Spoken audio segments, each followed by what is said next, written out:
My name's Dolores Crowell, and I have the honor of serving as the Special Projects Manager for DeKalb County CEO Michael Thurman, and I also support everyone in DeKalb, actually, the Board of Commissioners as well. We want to welcome you to our fifth SPLOST II overview, and what we're going to do tonight is a couple of things. We're going to review quickly some of the successes of SPLOST I, and then we'll go into some of the processes and procedures for SPLOST II. But before we get started, we need to recognize our mayor. Madam Mayor, would you like to come up and speak? Our Mayor of Dunwoody, Mayor Getz. Give her a hand.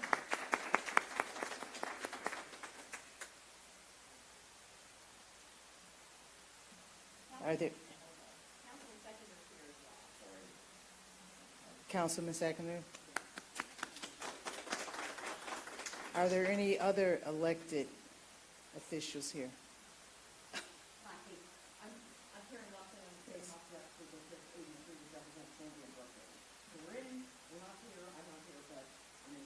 Yes. Thank you, Representative. Okay, so we got a couple of housekeeping notes. And maybe I'll do this in reverse, especially since it's our last one. We have our DCTV folks. Would you raise your hands and give them some love? They have been really good at all 5 of these SPLOST meetings. We have Ms. Kathy Warren sitting in the back. She is also a member of the SPLOST team from the collaborative firm. And Mr. Ernest Slaughter, and he's one of our project program managers for SPLOST. So, oh, where's our oversight group? Please stand. Charles, I didn't meet you. Charles McDowell. And what district do you represent? Okay, thank you. Tonight, I just got a couple of housekeeping notes, and then we'll get into the program. The podium is so tall that I'm kind of, you have to, that it's a bit of a struggle, but I'm going to do it. You have 3 ways to submit questions tonight.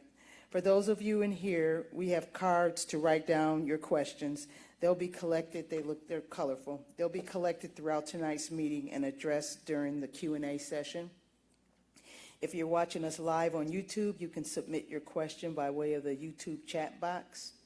If not, you can also click on the name of the meeting to open a chat box, and we'll get to many of those as we can.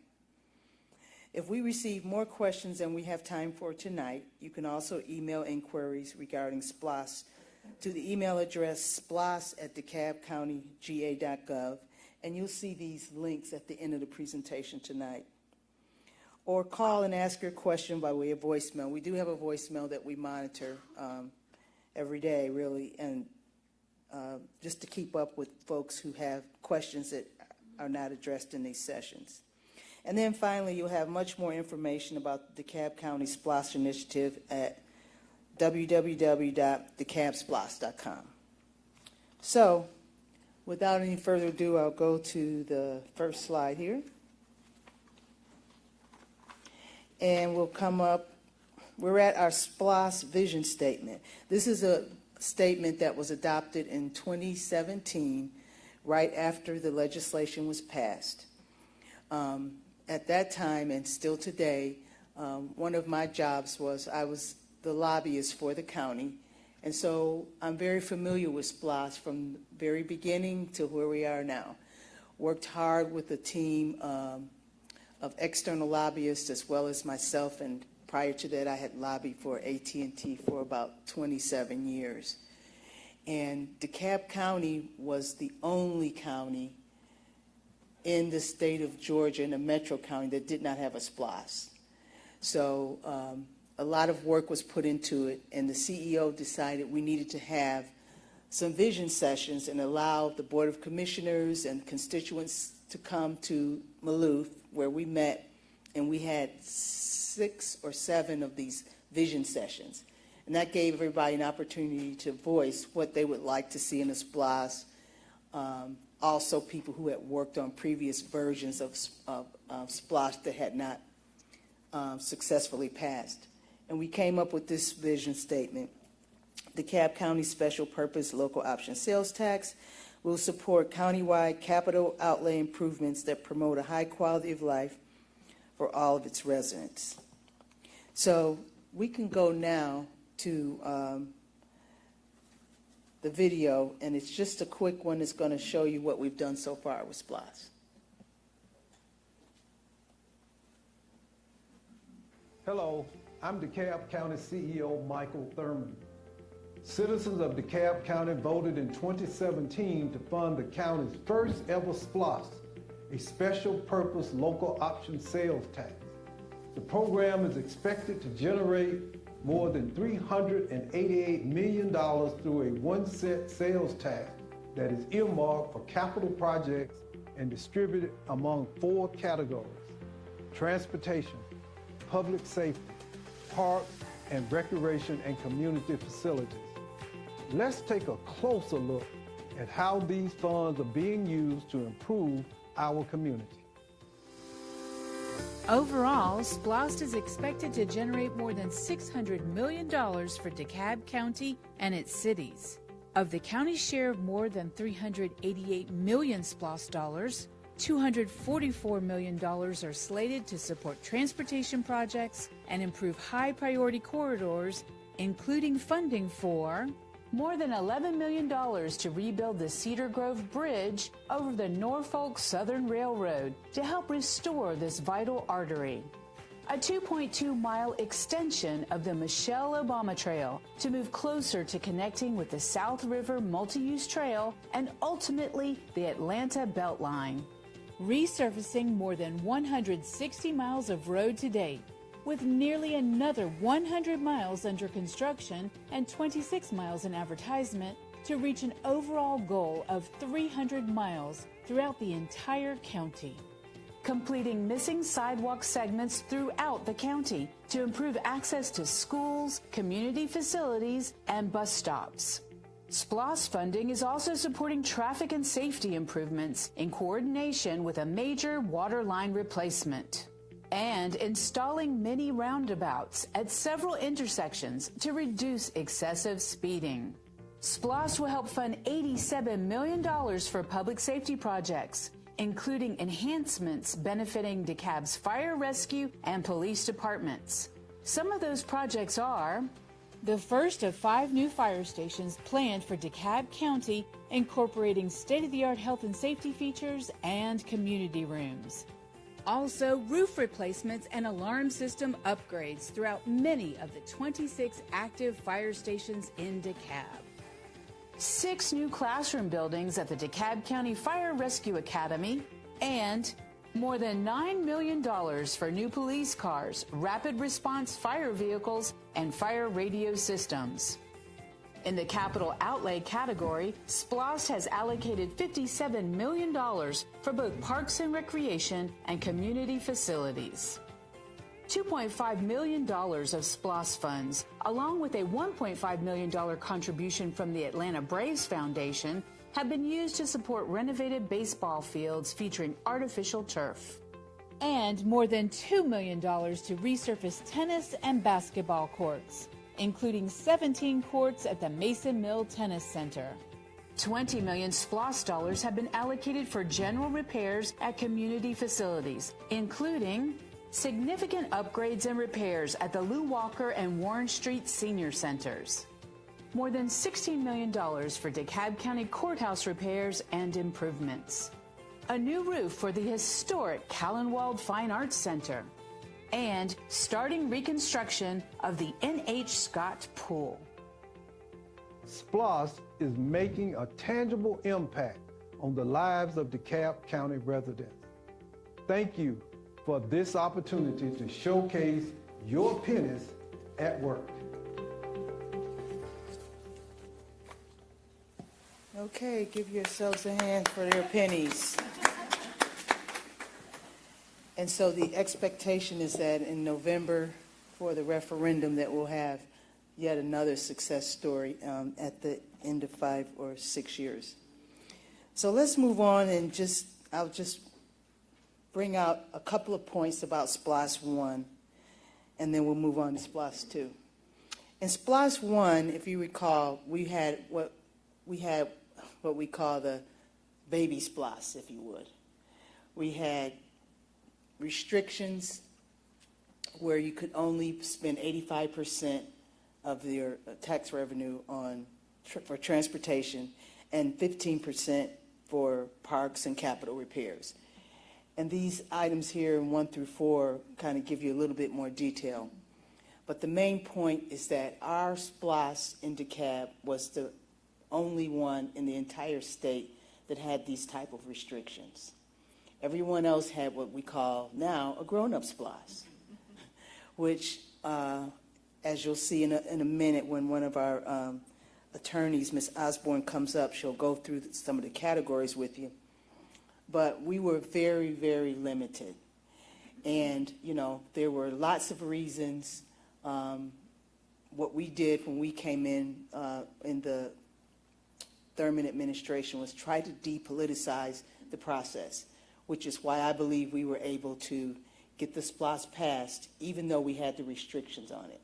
And what we've been able to do over the past 6 years is really build a strong program, have very few real hiccups on the way, if you would, and we hope to continue that with the vote in November. What you'll see when we go to SPLOST 2, can we go to the next one? Yeah. On Wednesday, May 3rd, 2023, Governor Brian Kemp signed HB 4, how can I forget that, 431, which authorizes DeKalb to hold a SPLOST referendum. Our legislative success would not have been possible without the unanimous support of DeKalb's House and Senate delegations. And let me just stop there to say, as a member of the lead team who lobbied for this legislation, this was probably one of the more challenging pieces because we had already proven that we could successfully execute a SPLOST and we had done well. But actually, the chairs had shifted from when we originally passed in 2017, and our delegation wasn't even the same. And so our delegation, and our state representative here can tell you, looks a lot different today than it did in 2017. And so it required us to do a lot of extra proof, if you would, to policymakers that were not in our delegation, yet they held the keys to the kingdom, if you would. They decided whether or not a bill could even get a hearing, if you would.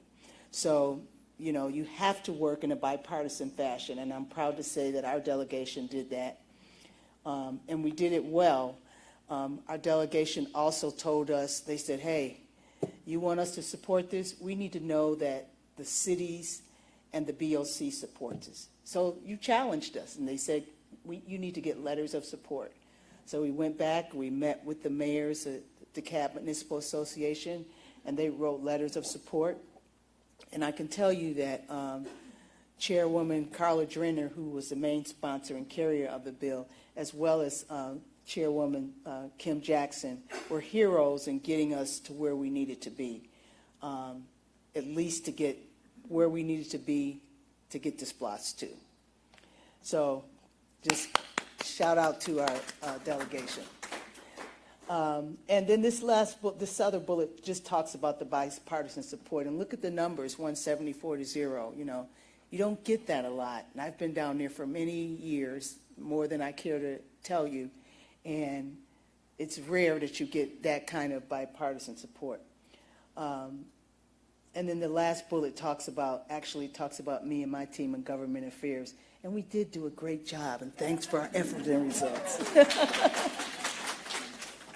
Okay, so now let's bring up Suzanne Osborne. She's one of our esteemed DeKalb County attorneys, and she's going to give us an overview of the SPLOST II categories. Thank you, everyone. Oh, thank you. Good evening, everyone. So, as mentioned before, our SPLOST 1 had very limited categories, and now with SPLOST II, we're eligible to utilize all of the 14 categories in the bill, which I'll go over. So there's roads, streets, bridges, sidewalks, and bike paths, public safety and airport facilities and related capital equipment, qualified repairs of existing capital outlay projects. And here, we have an asterisk here because that qualified means that we would have to look at each particular project to make sure that it meets the requirements in the statute. So that would be approved on a case-by-case basis. And then we have cultural, recreational, and historic facilities, courthouse, administrative building, civic center, correctional or detention facilities, library, coliseum, solid waste and recovered material processing facilities. There's stormwater, capital projects by county authority operated in conjunction with one or more cities, water and sewer projects, retirement of our general obligation debt, voting capital equipment, transportation facilities for people or goods, including railroads and mass transit, qualified hospital or hospital facility, and there again, it's qualified, so those would have to be assessed on a case-by-case basis. Any capital outlay project owned or operated or administered by the state within the county, and then broad general authorization for cities and counties to fund outlay projects. And the categories talk a lot about capital outlay projects, so I thought I would read you the definition of that. So a capital outlay project means major permanent or long-lived improvements or betterments, such as land and structures, such as would be properly chargeable to a capital asset account, and as distinguished from current expenditures or ordinary maintenance expenses. So it's a little technical, but those are your categories for SPLOST II.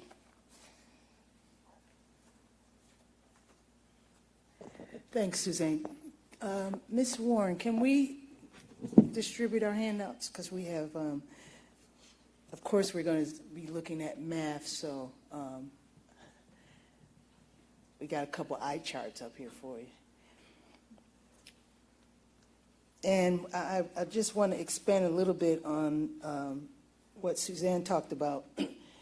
These categories are all being assessed now. We're taking feedback from different places. One are the 5 forums that we've had here, and we anticipate that people will be circling back with their commissioners and sharing what their concerns are, what they'd like to see in this broad group of categories. And then we have our own professional staff. Each of those departments are making a list of things that we need, not that we necessarily want. And just to be clear, and Chris, he'll tell you that when he comes up, we operated, especially on road resurfacing, on doing the worst first, and we still haven't done all of those roads yet. So we still have a long way to go. We know this is a much broader list than we've ever had, and that's why we're taking the due diligence. All of our attorneys are looking at what categories can fit in which areas. So now that we have, everybody's got a copy, we'll bring up our budget director, Mr. T.J. Siegler. It's the money man.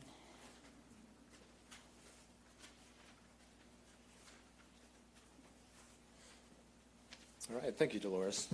So I'm here tonight to talk a little bit about EHOS, which is our Equalized Homestead Option Sales Tax. I know that's a mouthful, but that was the second part of the referendum in 2017, along with the SPLOST, was a question of whether we would impose EHOS versus HOST, which was the former sales tax that was used for property tax relief for homeowners as well as capital projects.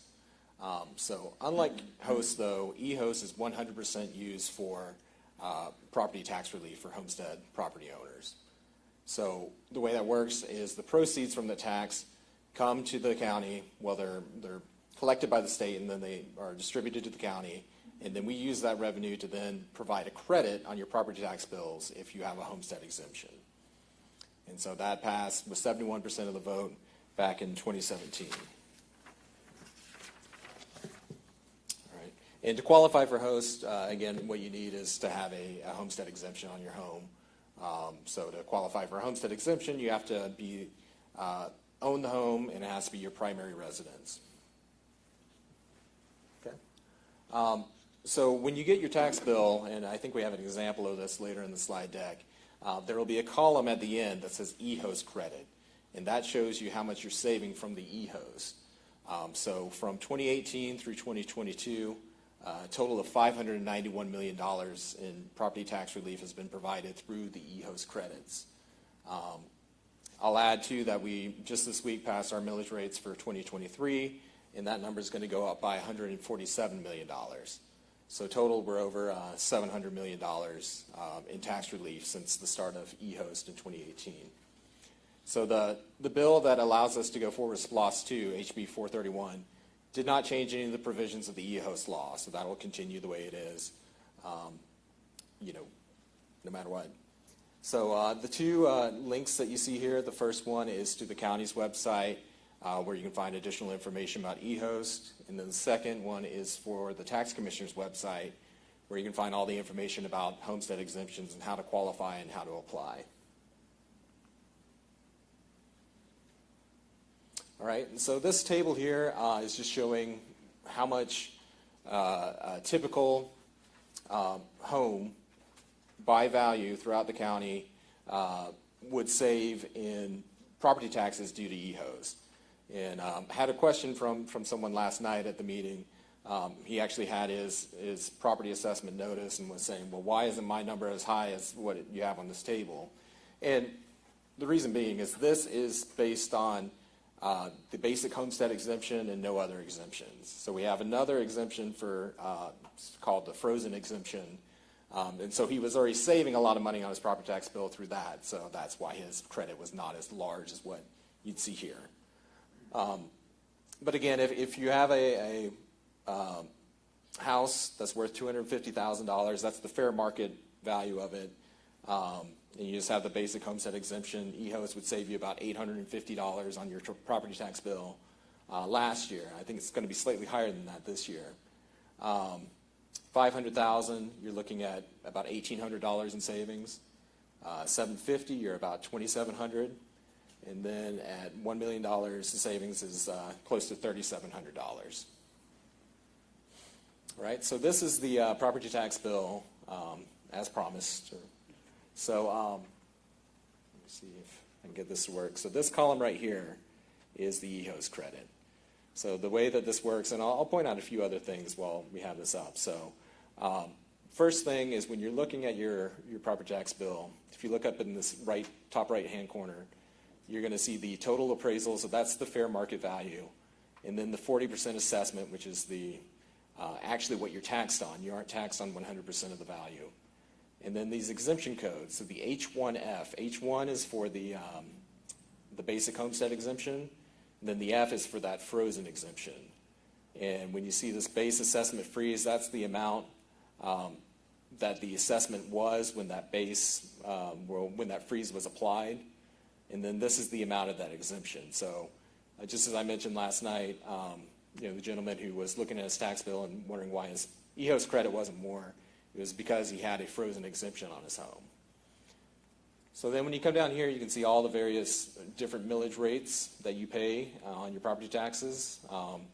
So that would include everything from the county, which depending on where you live, if you're in a city, you would not pay all of these different millage rates. And then there's going to be a school line, and then you might have some other fees down here as well. But for the EHOS, it applies to these first two millage rates, the county operations and the hospitals, because those are the two that are levied throughout the county no matter where you live. So unincorporated, incorporated, everyone pays those two millage rates. And so the way your tax bill breaks it out is you have your taxable assessment times the millage rate, which gives you your gross tax amount. And then it takes out your frozen exemption here and your constitutional homestead exemption. And then finally, the EHOS is applied at the end of that. So in the EHOS, the way that we calculate that is based on a percentage. So for the last 3 years running now, that percentage has been 100%.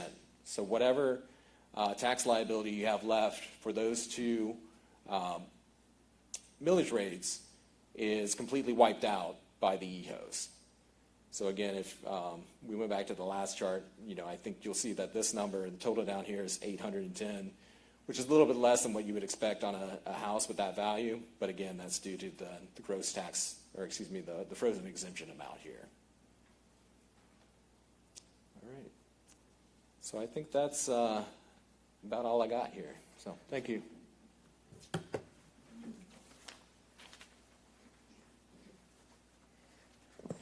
Thanks, TJ. I do have some cards. If anybody has questions, you can write them down, and we'll keep moving. So now we're going to talk about our program management. And one of the things we learned early on when we were, once the bill had passed, is that we did not have any experience in executing a SPLOST.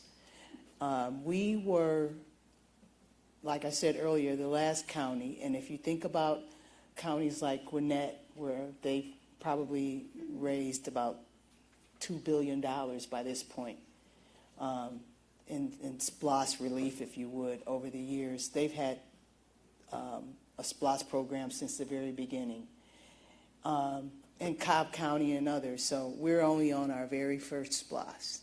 So we went to visit a couple of the chairmen and the commissioners in a couple of large counties, and they shared with us that they had adopted a program management style, because what you don't want to do is take away from your existing staff who are working on roads and bridges, because all this work was being done before.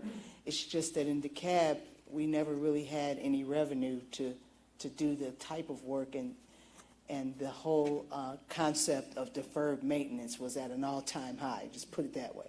So now we bring in the teams, we bring in Moreland Altobelli, which is now Atlas, and they came in with the entire team that had decades of experience doing program management for us, and they've been very successful.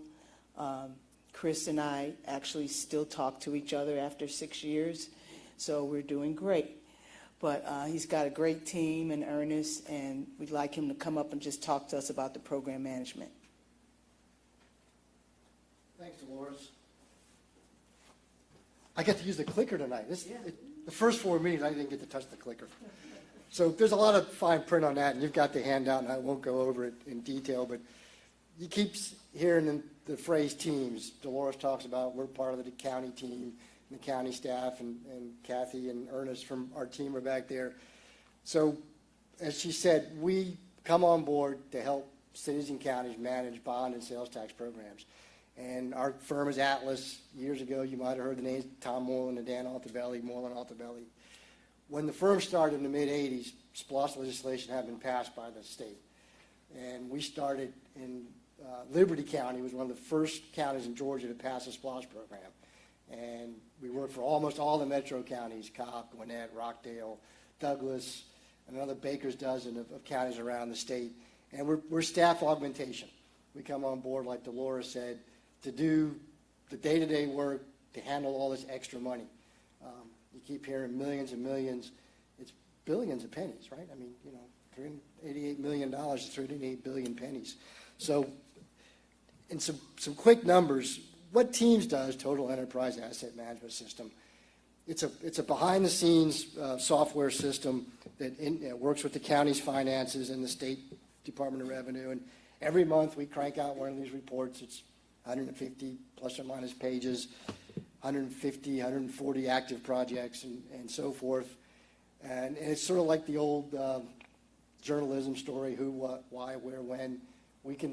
Anybody, the county commissioner, staff, what's going on with this project, Ernest or I and the county commissioners, staff all have access to the database directly, and they can pull it up and see where we're at, where we should be, where we maybe haven't gotten there yet, what the corrective actions are. So it's just a tool to keep track of the money, because the state requires SPLOST dollars are pay-as-you-go, and they can never be mingled with anything else. So Dan McNabb, the finance director for the county, the pennies roll in from the state, they go to a separate bank account, sort of like quarantine, walled off, and then money never goes away. If for whatever reason things happen, projects are defined, utilities, right away, there's always something that's going to cause us to go a little slower than we would have liked to go. When the last penny's collected next March, the money that's in the bank is always available to finish out SPLOST 1. And if we're successful and the voters are kind enough to give the county another 6 years of SPLOST, this fall, SPLOST 2 projects get paid for with SPLOST $2. How much money have we collected to date? I don't think we put that in any of the slides, but $350 million is what the state has sent DeKalb County unincorporated through the end of May. There's always a 1 month delay, so we won't know till the end of July what the June revenue was. TJ's folks back in 2016, 2017, when the referendum was being put together, thought the county would get $388 million.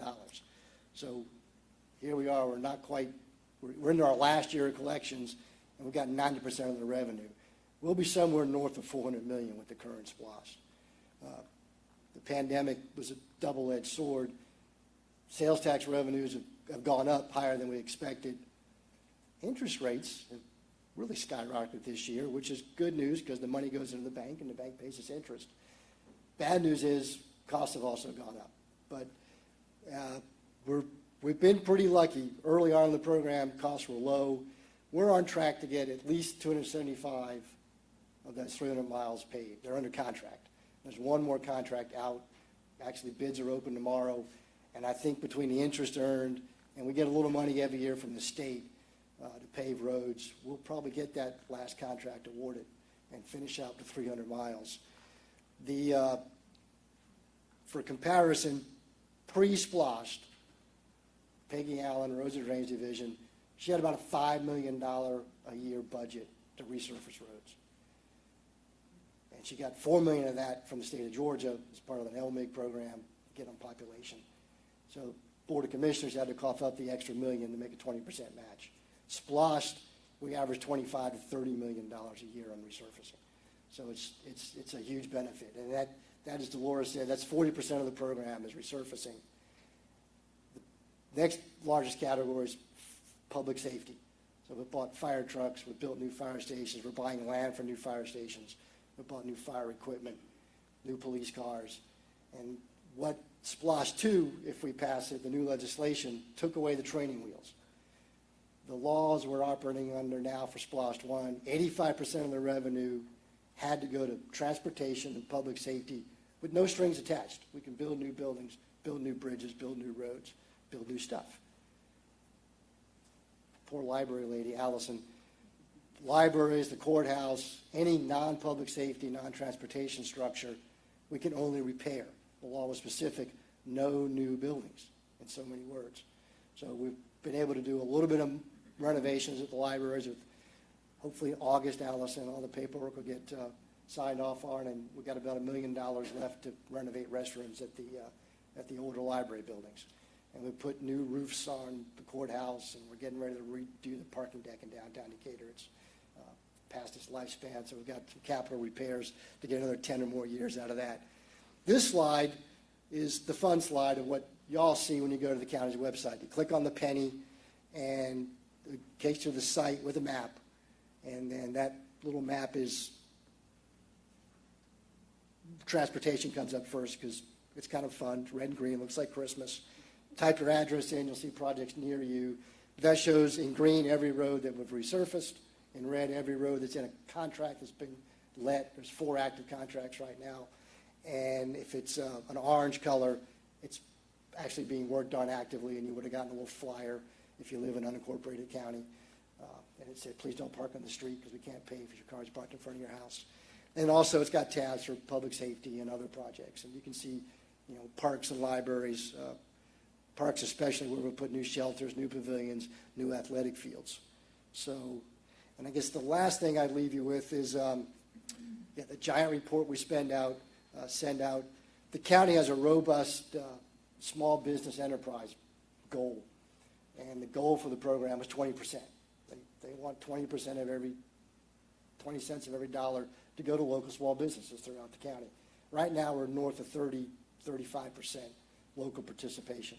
And one of the fun things is some of the paving contractors that 5 or 6 years ago were small women-owned businesses who were subcontractors to the big boys, the C.W. Matthews and the Snells, have grown to the point they're now prime contractors and are able to bid on contracts on their own.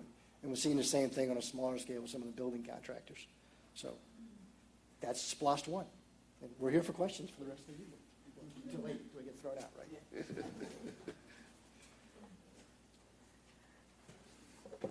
Okay. Somebody else had, yeah. And I guess I would be remiss if I didn't recognize a former DeKalb County employee who actually worked with us when we were looking at doing SPLOST, Mr. Jay Vanicki. No, he was our budget director, and a good one he was. Actually, he was very patient with me because I had just come to the county, and he gave me a lot of insight into the whole world of budgeting, which is why I'm still a lobbyist.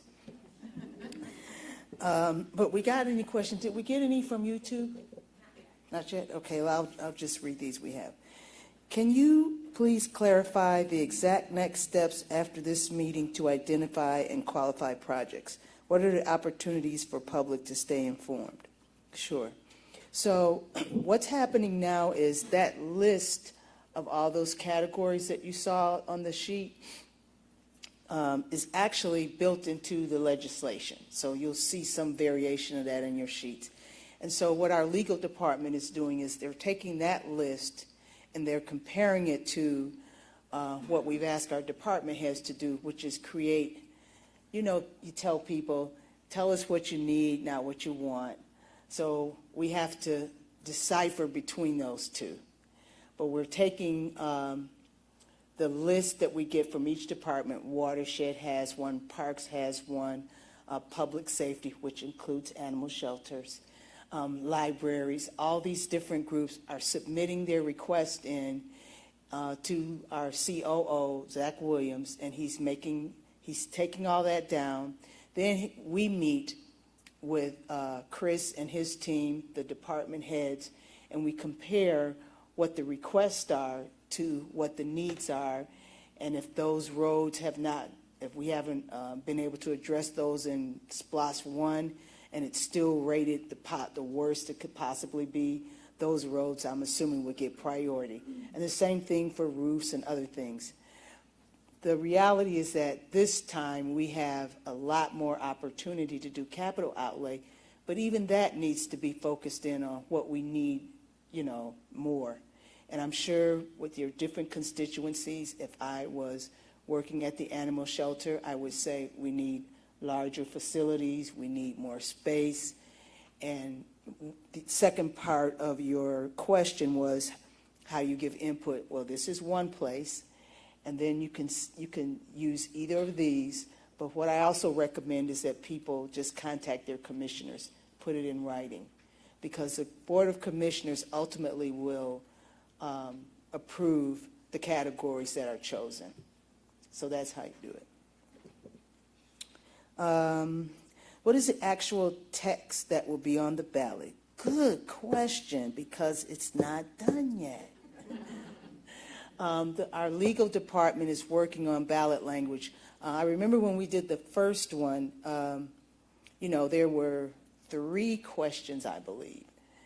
But you had to vote for both EHOS and SPLOST. If SPLOST failed, and that there is no indication that we would change that. So the expectation is you need to vote yes twice for both of those.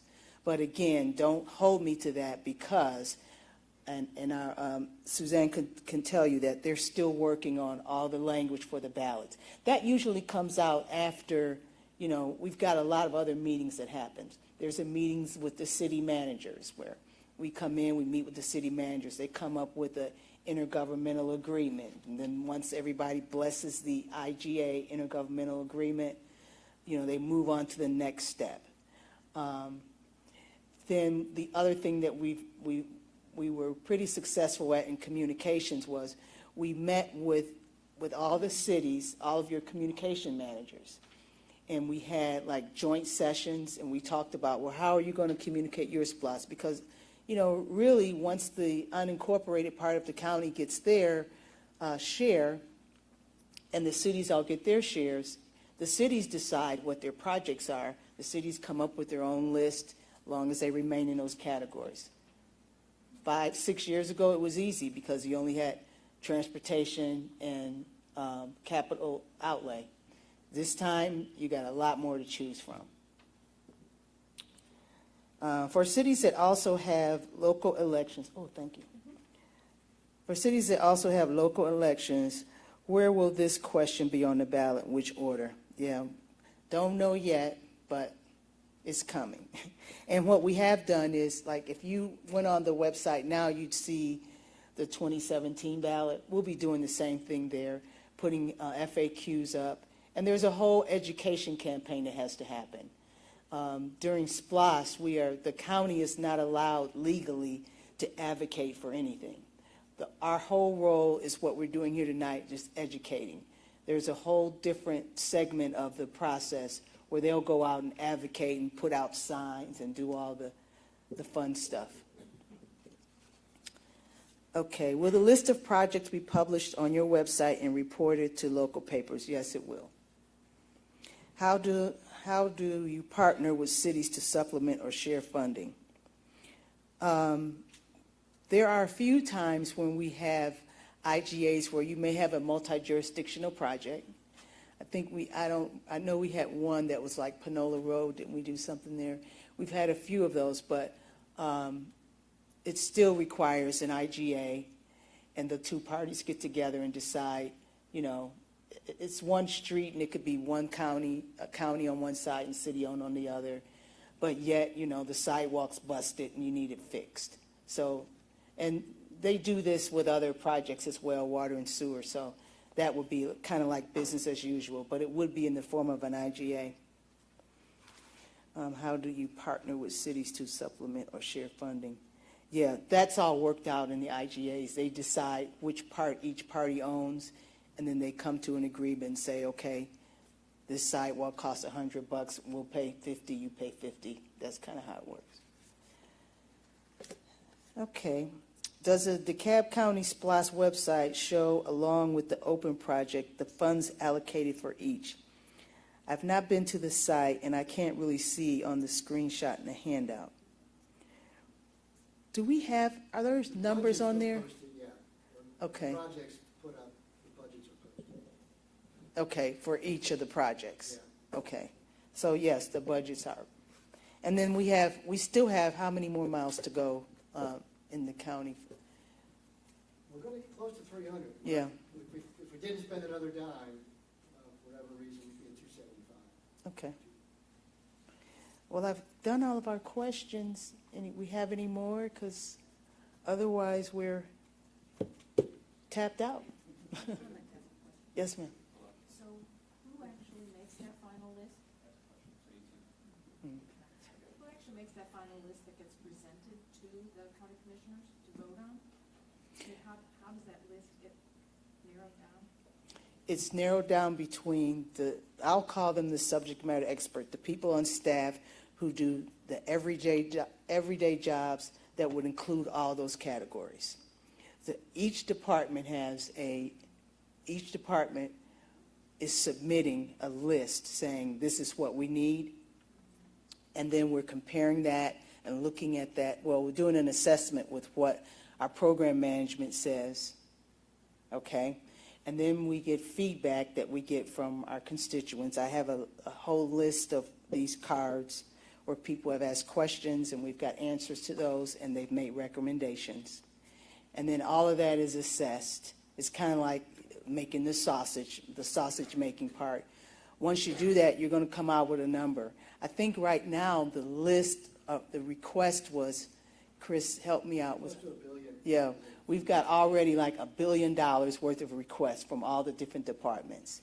And it just has to be narrowed down to what makes sense with a limited amount of money. Oh, her question was, how do you determine what makes the list? Yes, ma'am. So obviously, you know, we're here about the animals in the shelter. Okay.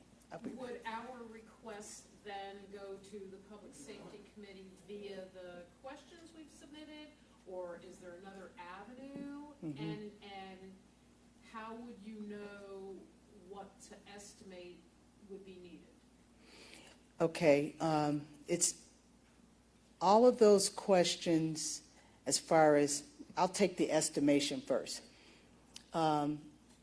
Because we already have a team, an in-house staff team that already has made assessments on all of our facilities, they kind of already know what those numbers are.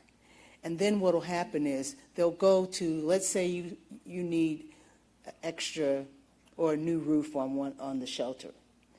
So they have a group of vendors that they already have pricing on from other projects. So they already know really what the industry, what the market demand is for any of these projects. And that all goes into kind of like a spreadsheet, if you will. It's a huge spreadsheet. And tell me the first part of your question. Well, so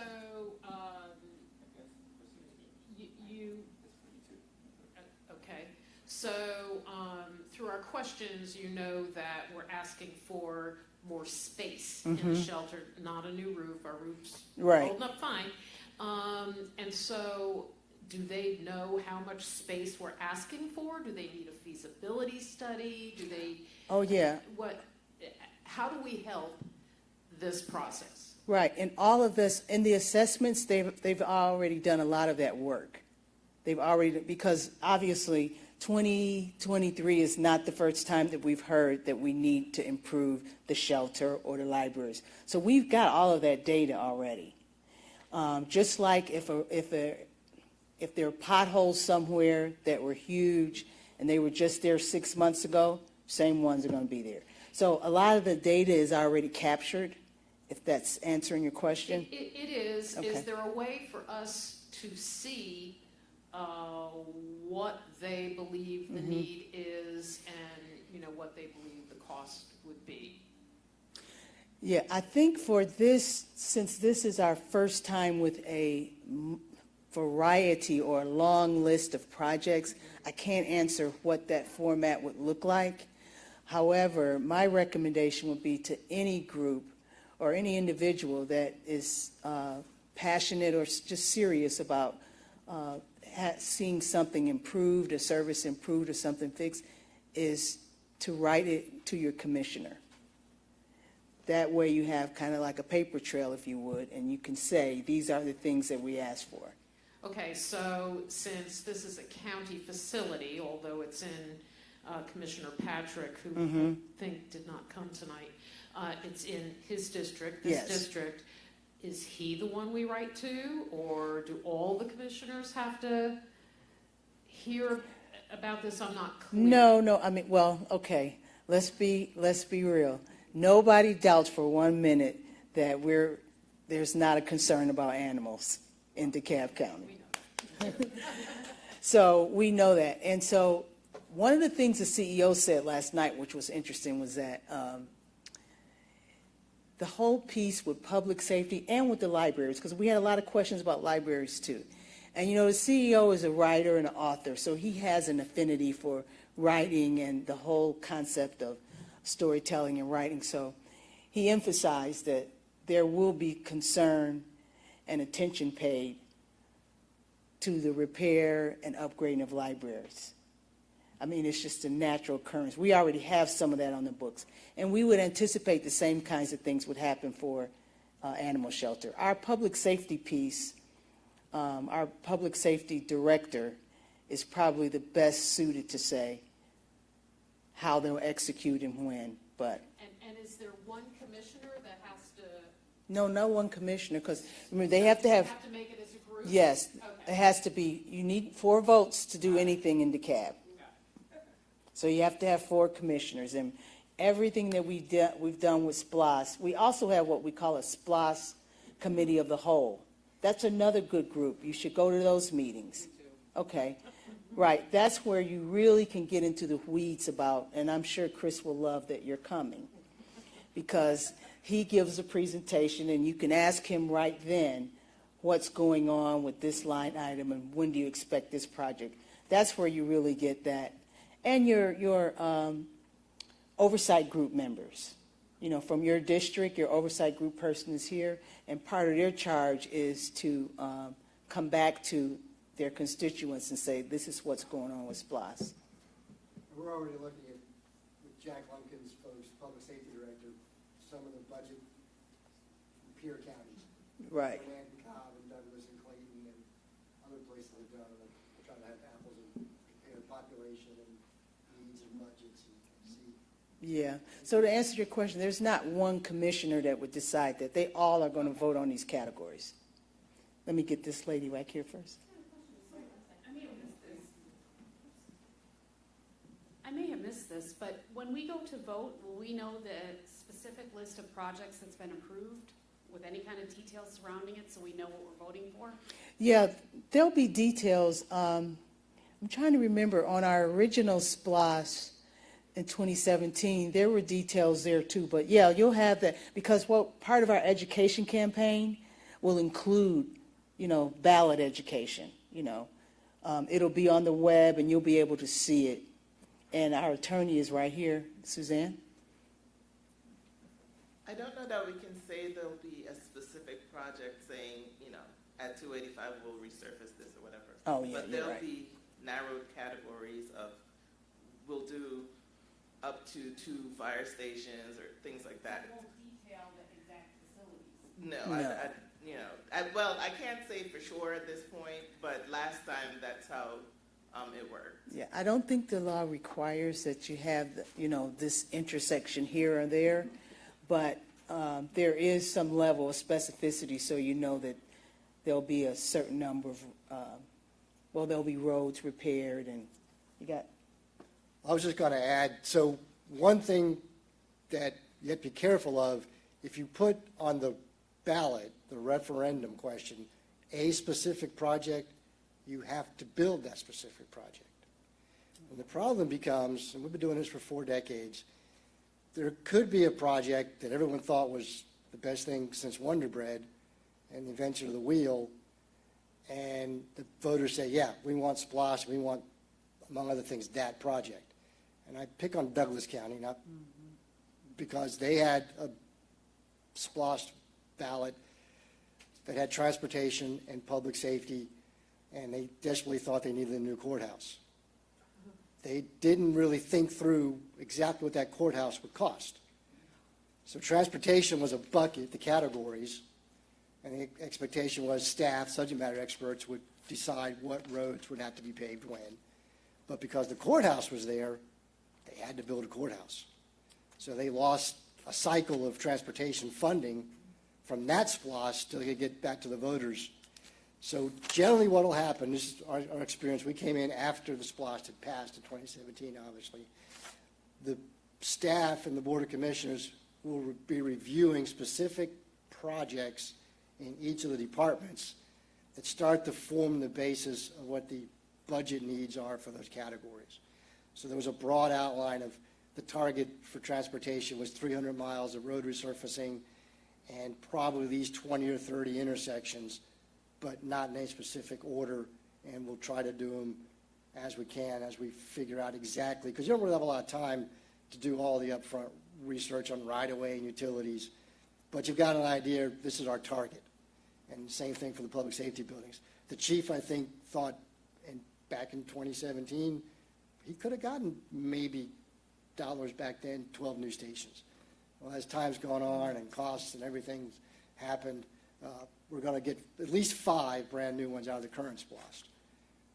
He's got 9 stations that were built prior to 1960. Can we get all those replaced in SPLOST 2? Probably not. But So there'll be a big line item for categories. And then you just have to, you'll understand prior to the vote what types of projects form those categories. Right, thank you, that's good. Right. I think, yes. Just to clarify, on the advocates for the cat animals, if we want to reconcile what the county feels is the need with what we feel is the need, we would go to the public safety director. Is that correct? Just to clarify. No, I mean, I think you stay with your commissioners, and the commissioner, you know, they advocate on your behalf. Okay. Yeah. And there was somebody, gentleman back here. So with the difference on the ballot this time, so you're not going to be locked into any categories. There's not going to be like percentages like there was before, like when you had, it was 75%, whatever. It was for 85-15, yeah. So you're going to have total flexibility. So you can say that you're going to spend money in these categories, but then you can move it from transportation over to parks or to public, whatever, right? So Probably, once you lock in the categories, transportation category, public safety category, parks Right. category. are you assigning dollars to that or percentages or what? Well, it's a percentage of the expected revenue, so that's where the dollars come in. So it'll say on there it's going to be 50% transportation, and you're bound by that. You can't reallocate money from that to another bucket later. Well, just in terms of ballot language, I would just recommend that since we're a ways from that, I don't want us to give out, and Madam Counselor, if you would chime in, I don't know that we want to give out too much detail on what's going to be on the ballot, just in terms of, because they haven't drafted the language yet. Yes, what she said. Oh. We're still, well, we're still really waiting, one, to find out, what the needs are. Right. That's out of legal's hands. We don't do that, but then once that happens, we take that information and form the categories that will be listed on the ballot. This is the ballot at this moment. Yes. This is how many months from now? 4 months. It's a work in progress. We'll Oh, be yeah. ready. And just so you know, we didn't just start, You're not going to have time to digest it and think about it, right? No, Oh, yeah.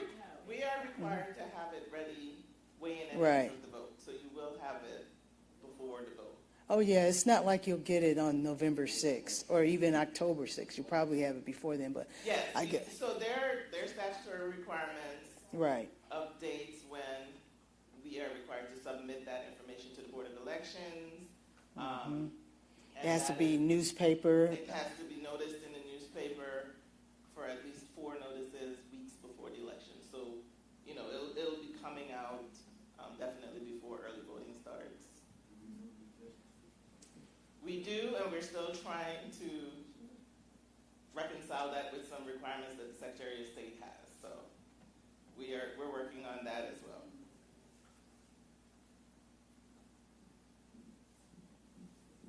I've asked my state representative, is there anything you wanted to, she was You've done an very, excellent job explaining. oh, well, thank you, thank you.